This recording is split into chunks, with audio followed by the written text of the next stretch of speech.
Hi friends, சைவ குருமா எப்படி வைக்கலான்னு பார்ப்போமா. ஃபஸ்ட்டு குக்கரில் கொஞ்சம் எண்ணெய் ஊற்றிட்டு அதில் கொஞ்சம் இஞ்சி பூண்டு பேஸ்ட்டை போட்டு நல்லா வதக்கிக்கோங்க.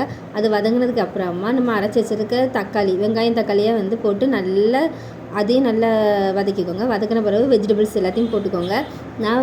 நான் கேரட், உருளைக்கிழங்கு, பட்டாணி இது 3 தான் போட்டிருக்கேன். அது போட்டு நல்லா மிக்ஸ் பண்ணிவிட்டு அப்புறம் தேவையான மசாலா பொடி, பெப்பர் பொடி, கரம் மசாலா, சிக்கன் பொடி, வத்தல் பொடி, மஞ்சள் பொடி, அப்புறம் 1 ஸ்பூன் மல்லிப்பொடி, இது எல்லாத்தையும் போட்டு நல்லா மிக்ஸ் பண்ணிக்கோங்க.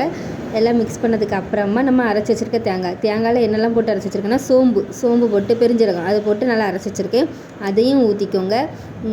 தேங்காய் அரைக்கிறதுக்குள்ளே கொஞ்சம் முந்திரி போட்டு அரைச்சிங்கன்னா இன்னும் நல்லா டேஸ்ட்டாக இருக்கும். அதையும் போட்டு நல்லா மிக்ஸ் பண்ணிவிட்டு நம்மளுக்கு தேவையான அளவு தண்ணி, அந்த தண்ணியும் போட்டு 3 விசில் வைங்க. 3 விசில் வச்ச பிறகு அது குக்கரை திறந்து மல்லித்தலை போட்டு இறக்குனா சைவ குருமா ரெடிங்க. செம்ம டேஸ்ட்டாக இருக்கும். ட்ரை பண்ணி பார்த்துட்டு சொல்லுங்கள். ஓகே, பாய்.